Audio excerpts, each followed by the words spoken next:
Hello student, कैसे आप लोग। उम्मीद करता हूँ सभी अच्छे से होंगे। आज का हमारा क्लास होने वाला है क्लास 11 केमिस्ट्री का चैप्टर 1 का पार्ट 7। तो चलिए समझते हैं। तो आज का हमारा टॉपिक है रासायनिक सूत्रों के प्रकार एवं प्रतिशत संगठन। ठीक है, तो चलिए इसे समझते हैं। तो सबसे पहले हम समझेंगे सूत्र क्या होता है। ठीक है, तो चलिए नोट कीजिए।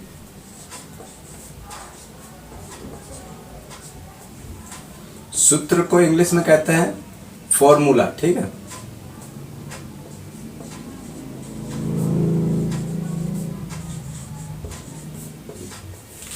तो चलिए इसका परिभाषा लिखते हैं। तो इसका परिभाषा होगा प्रतीकों का वह समूह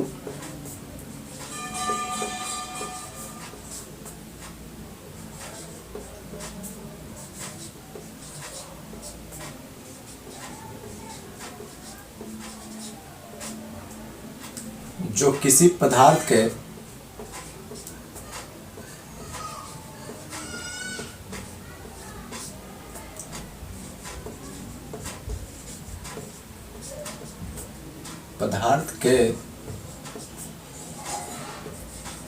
एक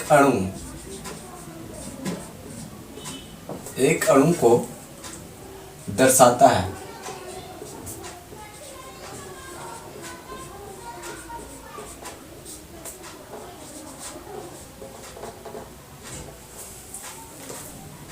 प्रतीकों का वह समूह जो किसी पदार्थ के एक अणु को दर्शाता है सूत्र कहलाता है। ठीक है,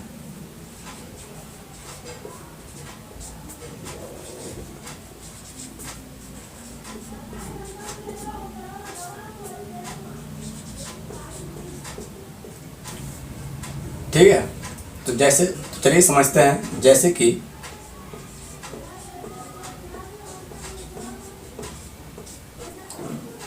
हो गया नमक।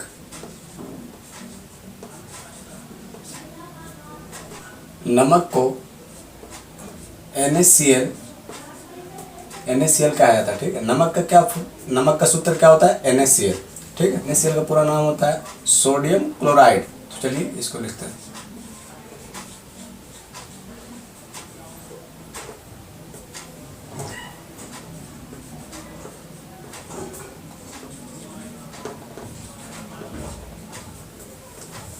ठीक है, नमक का सूत्र होता है NaCl, जिसे कहते हैं सोडियम क्लोराइड। ठीक है, वैसे ही एक और है हमारे पास कास्टिक सोडा। ठीक है,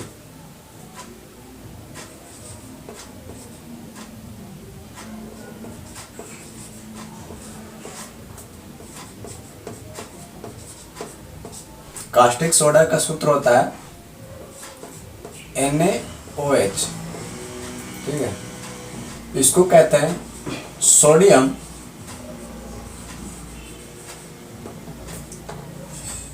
हाइड्रोराइड।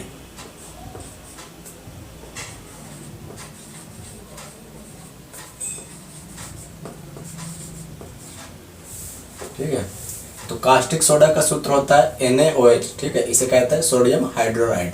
ठीक, तो अभी हमने समझा सूत्र किसे कहते हैं। तो सूत्र प्रतीकों का वह समूह जो किसी पदार्थ के एक अणु को दर्शाता है सूत्र कहलाता है। जैसे नमक हो गया, कास्टिक सोडा हो गया। ठीक है, तो चलिए अब आगे समझते हैं सूत्र के प्रकार के बारे में कि सूत्र कितने प्रकार के होते हैं।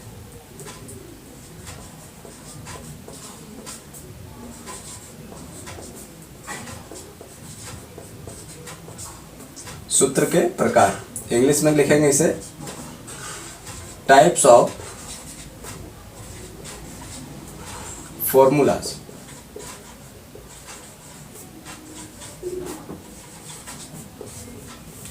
Types of formulas. ठीक, तो फॉर्मूला कितने प्रकार का होता है?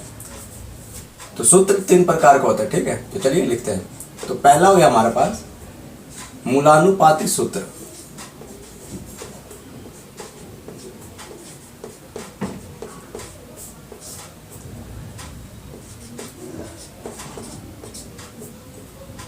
दूसरा हो गया अणु सूत्र।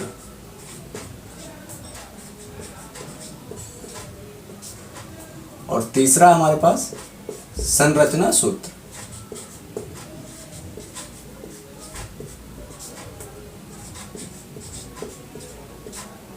ठीक है। तो सूत्र कितने प्रकार का होता है? सूत्र 3 प्रकार का होता है, ठीक है। मूलानुपाती सूत्र, अणुसूत्र, संरचना सूत्र। तो चलिए इन्हें डिटेल में पढ़ते हैं। तो सबसे पहले हम समझेंगे मूलानुपाती सूत्र क्या होता है।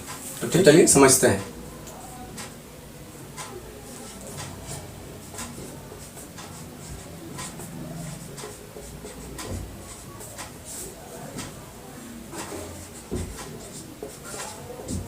मूलानुपाती सूत्र को इंग्लिश में कहते हैं एम्पिरिकल फॉर्मूला।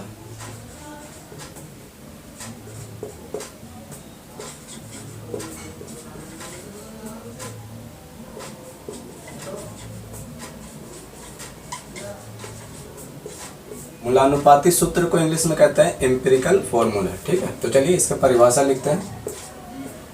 तो इसका परिभाषा होगा किसी यौगिक में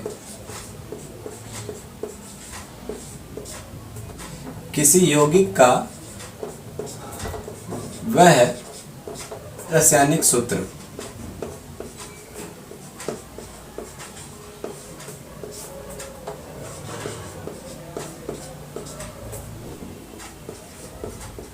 जो उसमें उपस्थित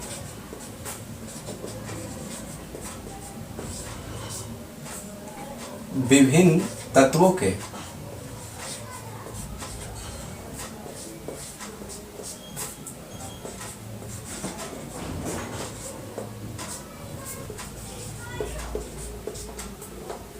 परमाणुओं का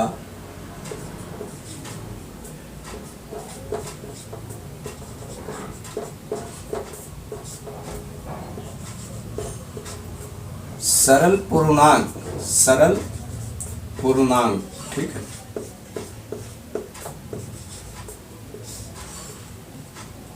अनुपात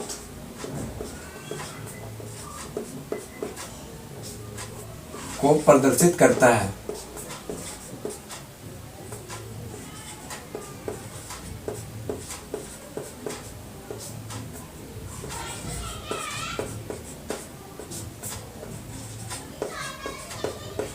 तो मूलानुपाती सूत्र का परिभाषा होगा किसी यौगिक का वह रासायनिक सूत्र जो उसमें उपस्थित विभिन्न तत्वों को परमाणुओं का सरल पूर्णांक अनुपात को प्रदर्शित करता है। ये चीज इंपॉर्टेंट है, परमाणुओं का सरल पूर्णांक, ठीक है, इसे ध्यान रखिएगा। बाकी तो आप खुद से भी लिख सकते हैं। तो सरल पूर्णांक अनुपात को प्रदर्शित करता है, ठीक है। तो चलिए कुछ एग्जाम्पल से समझते हैं इसे। तो एग्जाम्पल हमारे पास जैसे कि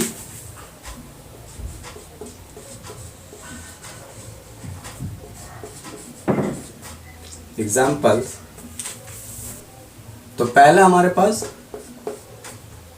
बेंजीन, ठीक है।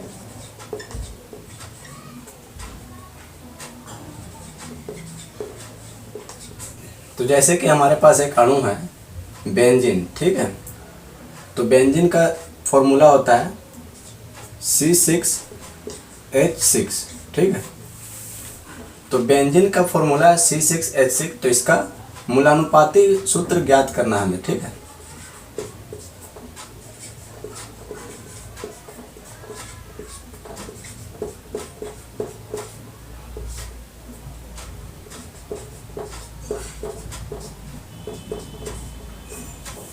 तो हमारे पास एक एग्जांपल है बेंजीन का। तो बेंजीन का फॉर्मूला होता है C6H6, ठीक है। तो इसका मूलानुपाती सूत्र क्या होगा?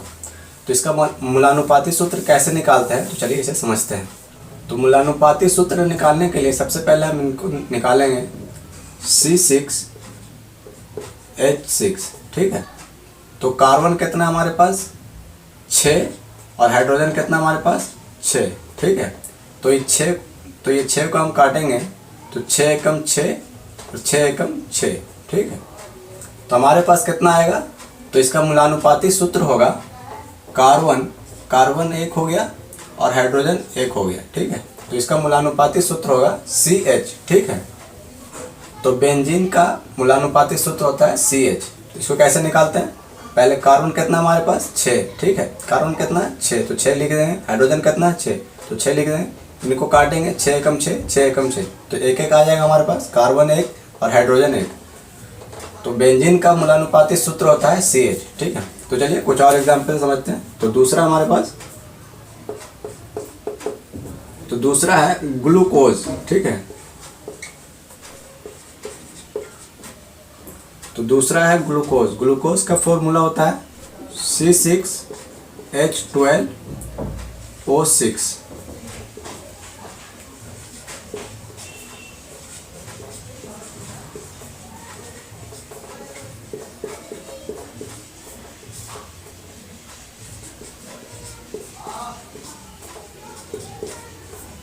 तो ग्लूकोज का मूलानुपाती सूत्र क्या होगा, तो चलिए ऐसे समझते हैं।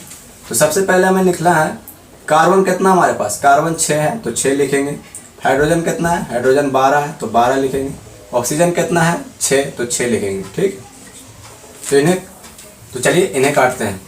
तो 6 एकम 6, 6 दूनी 12, 6 एकम 6, ठीक। तो चलिए इनको लिखेंगे कैसे हम। तो कार्बन कितना है हमारे पास 1, तो कार्बन हो गया 1। हाइड्रोजन कितना है 2, तो हाइड्रोजन कितना हो गया 2। फिर ऑक्सीजन कितना है 1, तो ऑक्सीजन 1। तो हमारे पास ग्लूकोज का मूलानुपाती सूत्र क्या होगा CH2O, ठीक है। ग्लूकोज का मूलानुपाती सूत्र होगा CH2O। उम्मीद करता हूँ आपको ये समझ में आया होगा। तो चलिए अब अगला समझते हैं। तो अगला हमारे पास एसिटिक एसिड।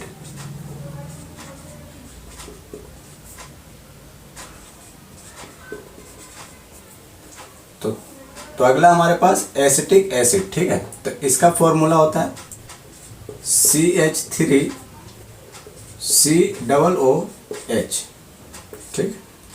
तो इसका मूलानुपाती सूत्र हमें निकालना है।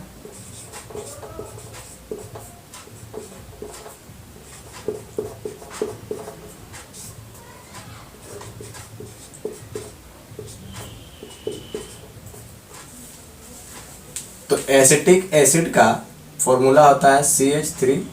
तो एसिटिक एसिड का मूलानुपाती सूत्र क्या होगा, ठीक है। तो चलिए इसे समझते हैं कैसे निकालते हैं इसे।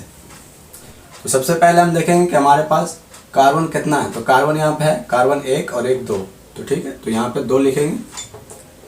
फिर हाइड्रोजन कितना है 3 और 1 4, तो 4 लिखेंगे।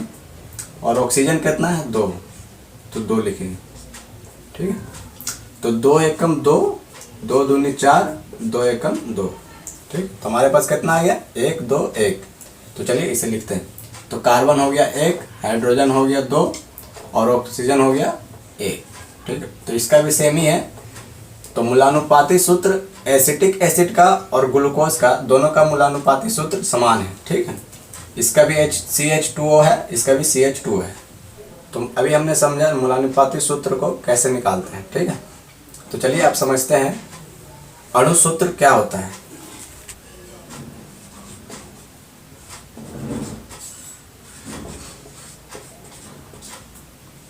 तो अणु सूत्र को इंग्लिश में कहते हैं मोलिकुलर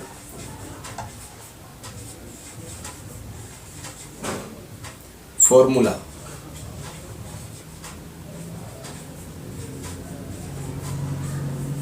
ठीक है। अणु सूत्र को इंग्लिश में क्या कहता है मोलिकुलर फॉर्मूला, ठीक है। तो इसका परिभाषा लिखते हैं। तो इसका परिभाषा होगा किसी यौगिक में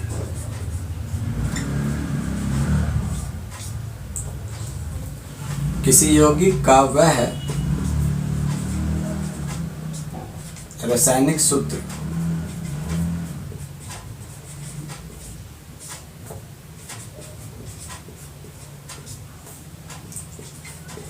जो उसमें उपस्थित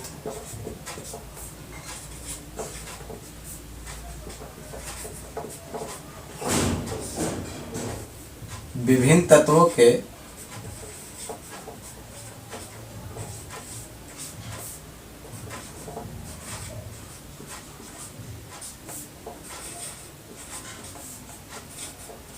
परमाणुओं को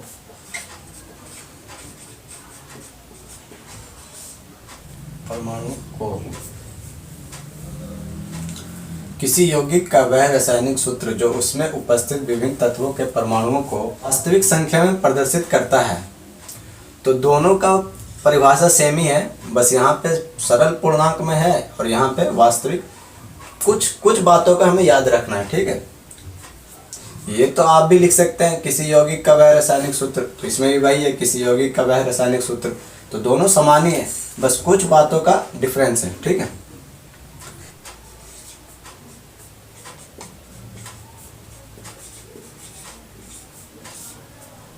वास्तविक संख्या प्रदर्शित करता है।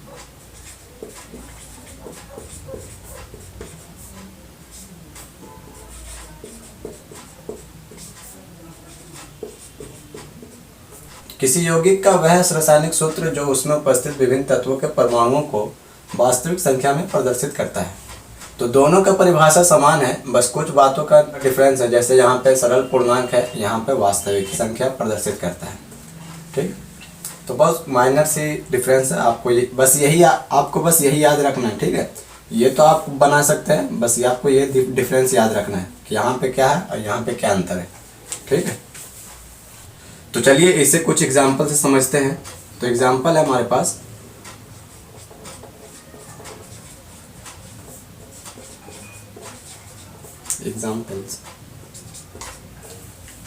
एग्जाम्पल है हमारे पास पहला बेंजीन, ठीक है। इसे ऊपर समझे थे।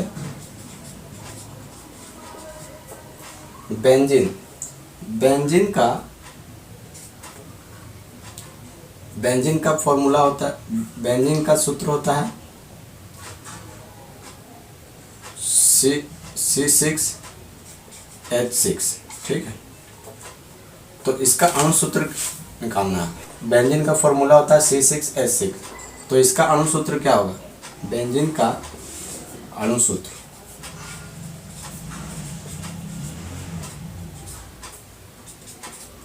तो बेंजीन का अणु सूत्र क्या होता है? बेंजीन का बेसिकली यही अणु सूत्र होता है, ठीक है, C6H6। ये क्या है? ये एक अणु सूत्र ही है, ये एक अणु सूत्र ही है। जैसे बेंजीन का क्या हो जाएगा? C6H6। तो अणु सूत्र इसी को कहते हैं। ये हमारे पास बेंजीन का क्या है? ये बेंजीन का अणु सूत्र ही है, ठीक है। तो इसका समान हो जाएगा C6H6। तो चलिए अब अगले समझते हैं। तो अगला हमारे पास ग्लूकोज। तो ग्लूकोज का अणु सूत्र,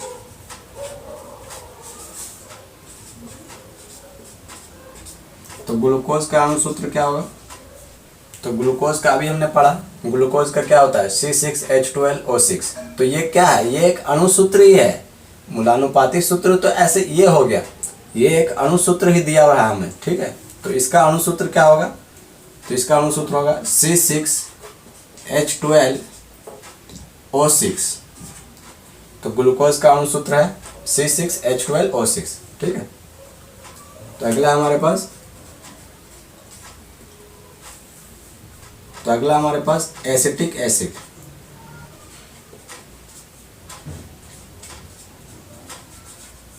तो एसिटिक एसिड का अणु सूत्र इसका भी समान है, जो अभी हमने ऊपर लिखा था वो भी इसका भी होगा। तो चलिए, तो इसका क्या है? एसिटिक एसिड क्या हमारे पास? कार्बन, तो C2H4O2। तो इसका अणु सूत्र क्या होगा? C2H4O।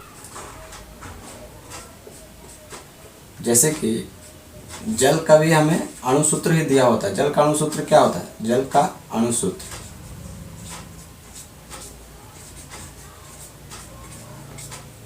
जल का अणु सूत्र क्या होगा? जल का अणु सूत्र होगा H2O, ठीक। तो ये सब क्या है? ये सब एक अणु सूत्र ही है, ठीक है। अगर इसको हम मूलानुपाती सूत्र में निकालेंगे तो फिर हमें ऐसा करना पड़ेगा। बेसिकली हमें तो अणु सूत्र तो दिया हुआ ही होता है, हमें अगर मूलानुपाती सूत्र निकालना हो तो फिर इस तरीके से हम निकाल सकते हैं मूलानुपाती सूत्र, ठीक है। अणु सूत्र तो सिंपल होता है, जो हमें सबको पता है, C6H6।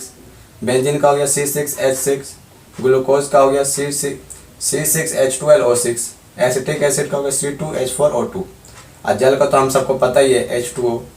सिंपल है। तो उम्मीद कर दो आपको यहाँ तक समझ में आया होगा। तो चलिए अब आगे समझते हैं। संरचना सूत्र के बारे में।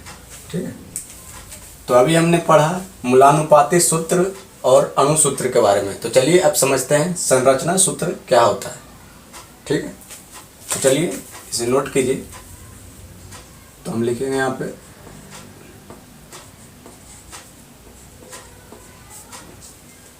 संरचना सूत्र।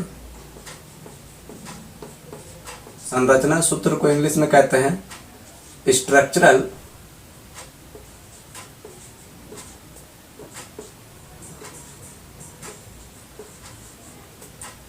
Structural formula.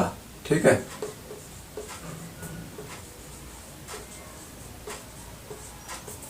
तो संरचना सूत्र को इंग्लिश में कहते हैं स्ट्रक्चरल फॉर्मूला। तो चलिए इसका परिभाषा लिखते हैं। तो इसका परिभाषा होगा किसी यौगिक का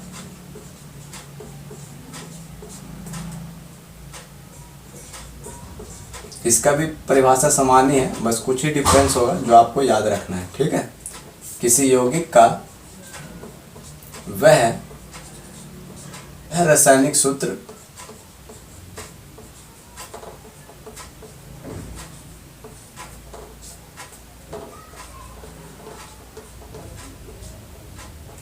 जिसके एक अणु में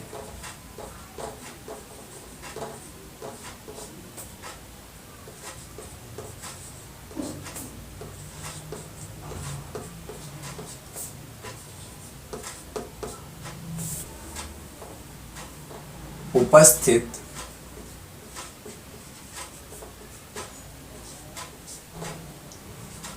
परमाणुओं की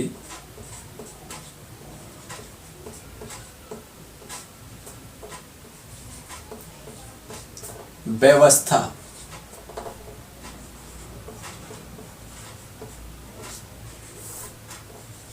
को प्रदर्शित करता है।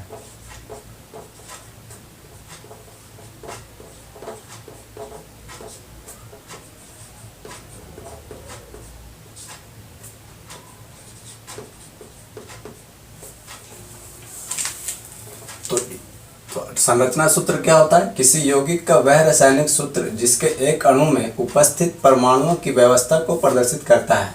ठीक है, तो अभी हमने पढ़ा था अणु सूत्र के बारे में। अणु सूत्र में क्या था? अणु सूत्र में उसकी संख्या को प्रदर्शित करता था। ठीक है, परमाणुओं की संख्या को प्रदर्शित करता था। अब इसमें क्या है? इसमें परमाणुओं की व्यवस्था को प्रदर्शित करता है। ठीक है, तो चलिए इसके कुछ एग्जाम्पल से समझते हैं।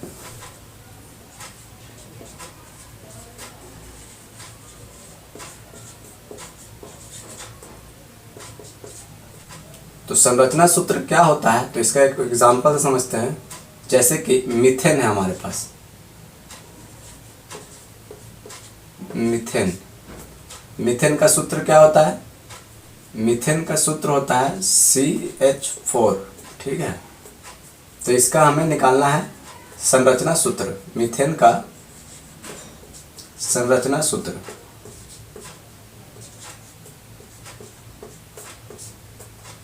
मीथेन का संरचना सूत्र।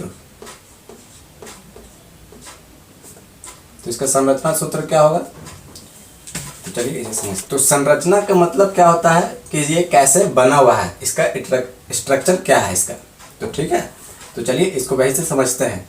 तो CH4 कैसे बना हुआ है? तो मीथेन का संरचना सूत्र होता है, जैसे कि कार्बन हो गया यहाँ पे, तो कार्बन एक हो गया और हाइड्रोजन इसके चारों ओर है। तो यहाँ पे हो गया single bond hydrogen, single bond hydrogen, और इधर सिंगल बॉन्ड हाइड्रोजन, और एक इधर हो गया सिंगल बॉन्ड हाइड्रोजन।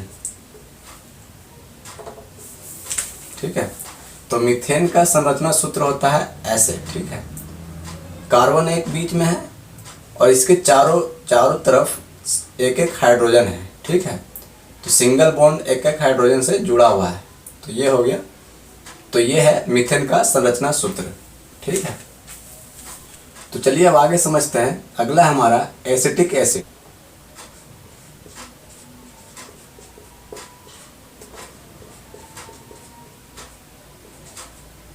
तो अगला हमारा एसिटिक एसिड। ठीक है, तो चलिए इसका संरचना सूत्र क्या होगा?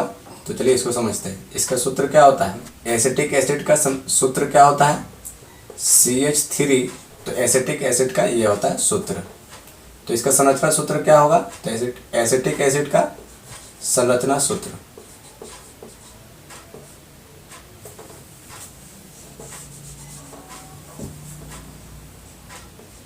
संरचना सूत्र।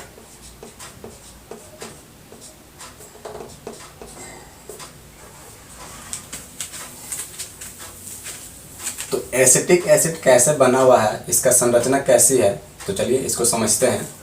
तो सबसे पहले हम लिखेंगे कार्बन को, ठीक है।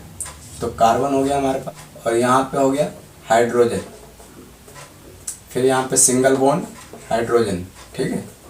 फिर हो गया सिंगल बॉन्ड हाइड्रोजन, ठीक। फिर इससे सिंगल बॉन्ड कार्बन जुड़ा हुआ है, ठीक। अब यहाँ से डबल बॉन्ड में ऑक्सीजन जुड़ा हुआ है, ठीक है। ऑक्सीजन क्या है? डबल बॉन्ड से जुड़ा हुआ है, ठीक। फिर कार्बन से एक ऑक्सीजन जुड़ा हुआ है सिंगल बॉन्ड, ठीक।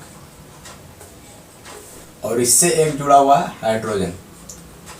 तो हाइड्रोजन कितना हो गया हमारे पास? 1 2 3 4। तो यहाँ पे 4 है ना, 3 और 1 4। तो हाइड्रोजन कितना है? 4। ऑक्सीजन कितना है? ऑक्सीजन है 2, 1 2, तो यहाँ पे 2 है। तो कार्बन कितना है? कार्बन भी 1 और 2, तो यहाँ पे भी 1 2 हो गया, ठीक है। तो इसका एसिटिक एसिड का संरचना सूत्र ऐसे होता है, ठीक है। ये आपको याद रखना है। इसको हम डिटेल से पढ़ेंगे, आगे की क्लास में डिटेल से पढ़ेंगे, तो अभी बस इतना ही समझिए इसका सूत्र कैसा होता है। तो चलिए, तो उम्मीद आपको ये समझ में आया होगा। तो चलिए अब अगला समझते हैं। तो अगला, जैसे कि हमें H2O, जैसे जल का सूत्र हम सबको पता है H2O। इसका संरचना सूत्र क्या होगा? जल का संरचना सूत्र,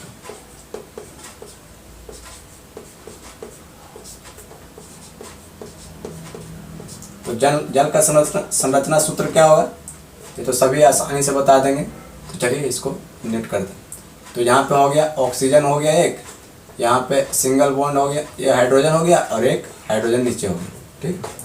तो ये हो गया ना, एक ऑक्सीजन हो गया, 2 हाइड्रोजन हो गया। तो ये हो गया जल का संरचना सूत्र, ठीक है। उम्मीद है आपको ये समझ में आई होगी। तो उम्मीद है आपको ये समझ में आया होगा स्ट्रक्चरल फॉर्मूला, ठीक है। तो स्ट्रक्चरल फॉर्मूला क्या होता है और इसका सूत्र कैसे इसका सूत्र कैसा होता है। तो चलिए इन सब को आपने समझा। तो चलिए अब आगे समझते हैं प्रतिशत संगठन को, कि प्रतिशत संगठन क्या होता है, ठीक।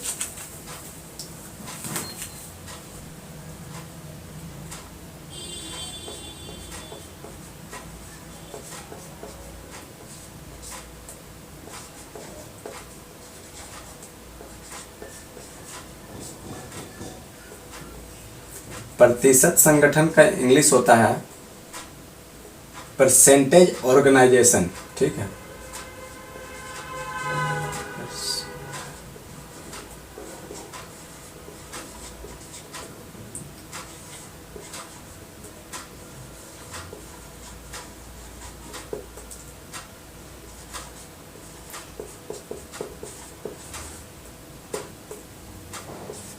तो प्रतिशत संगठन का इंग्लिश क्या होता है? परसेंटेज ऑर्गेनाइजेशन, ठीक है। तो चलिए इसका परिभाषा लिखते हैं। तो इसका परिभाषा होगा किसी यौगिक का में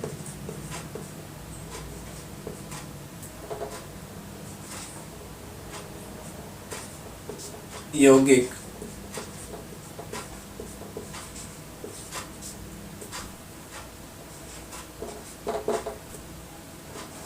उसके तत्वों को संगठन तत्वों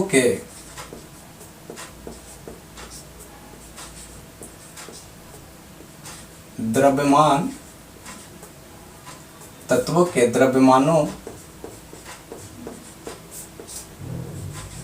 का प्रतिशत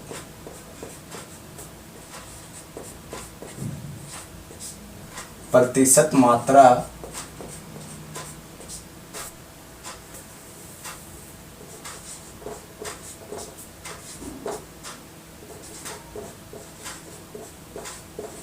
प्रदर्शित करता है।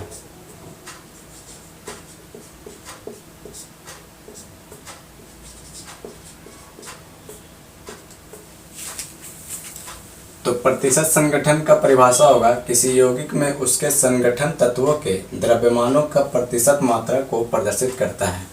ठीक है, तो चलिए इसका सूत्र कर समझते हैं। तो इसका सूत्र होगा तत्व का प्रतिशत, तत्व का प्रतिशत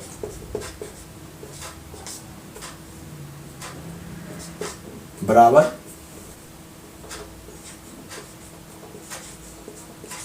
परमाणु द्रव्यमान, परमाणु द्रव्यमानों का योग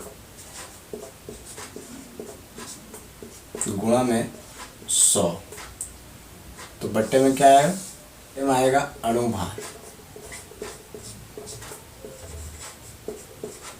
बटे अणुभार। तो प्रतिशत संगठन का सूत्र क्या होता है, तत्व का प्रतिशत बराबर परमाणुओं का, परमाणु द्रव्यमानों का योग गुणा में 100 और बट्टे में अणुभार। ठीक है, तो चलिए इससे रिलेटेड एक प्रश्न करते हैं। तो जैसे कि हमारे पास एक प्रश्न है, प्रश्न 1। तो हम जैसे कि हमारे पास एक सवाल है, CO2 का प्रतिशत ज्ञात कीजिए।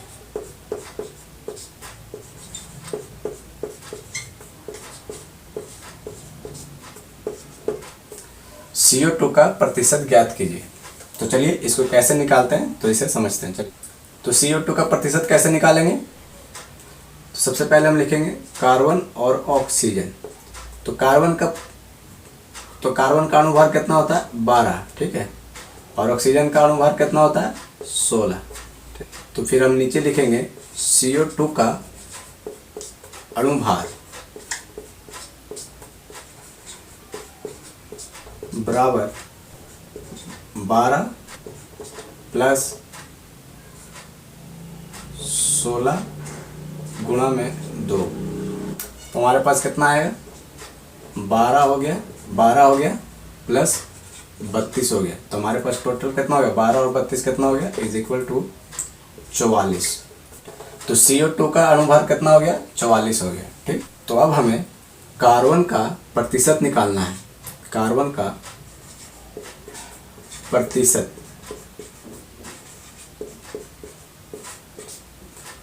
तो कार्बन का प्रतिशत कैसे निकालेंगे, तो चलिए इसे समझते हैं। तो हमारे पास हो गया 12 गुणा में, तो 12 गुणा में 100। ठीक है, बट्टे में आएगा 44 अणुभार। ठीक है, तो चलिए इसे काटते हैं।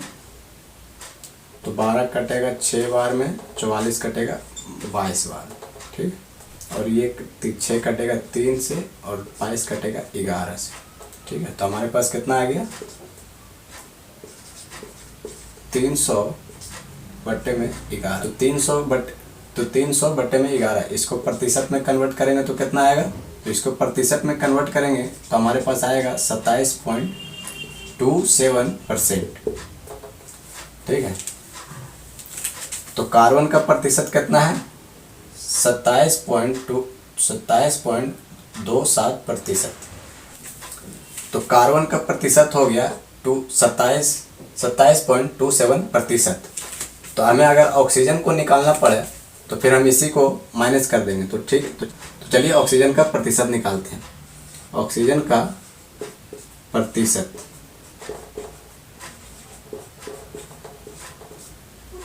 जैसे कि अभी हमने कार्बन का प्रतिशत निकाल लिया तो ये आ गया, तो इसमें से हम माइनस कर देंगे जो भी हम दूसरा हमें जो भी निकालना होगा उसमें से हम इसे माइनस कर देंगे। ठीक है, तो हमारा दूसरा का आंसर आ जाएगा। ठीक, तो ऑक्सीजन का प्रतिशत हो गया 100। तो ऑक्सीजन का प्रतिशत कैसे निकालते हैं, चलिए समझते हैं। तो चलिए ऑक्सीजन का प्रतिशत निकालते हैं। तो ऑक्सीजन का प्रतिशत निकालने के लिए सबसे पहले हम लिखेंगे 100 माइनस में 27.27%। ठीक है, तो इसमें से इसको माइनस करेंगे तो हमें हमारे पास कितना आएगा, तो इसमें से इसे माइनस करेंगे तो हमारे पास कितना आएगा, 72.73%। ठीक, तो ऑक्सीजन का प्रतिशत कितना हो गया, 72.73%। ठीक, तो CO2 का प्रतिशत निकालने के लिए सबसे पहले हमें कार्बन का प्रतिशत निकाल लिया हमने। तो कार्बन का प्रतिशत आ गया हमारे पास 27.27%। ठीक है, तो 100 में से हम इसे माइनस कर देंगे। ठीक है, तो जो हमारा आंसर आएगा वो हमारा दूसरे का प्रतिशत होगा। ठीक है, तो कार्बन का प्रतिशत आ गया ये और ऑक्सीजन का आ गया ये। तो 100 में से माइनस करने पे ये आएगा। तो अभी हमने कार्बन डाइऑक्साइड का प्रतिशत कैसे निकाला, तो सबसे पहले हमने निकाला कार्बन का, फिर उसके बाद ऑक्सीजन का। तो कार्बन का जो भी हमारे पास प्रतिशत आया तो उसको हमने 100 में से माइनस कर दिया, तो हमारे पास ऑक्सीजन का प्रतिशत निकल गया। ठीक है, तो उम्मीद है आपको ये समझ में आया होगा। तो चलिए मिलते हैं फिर अगले क्लास में। ठीक।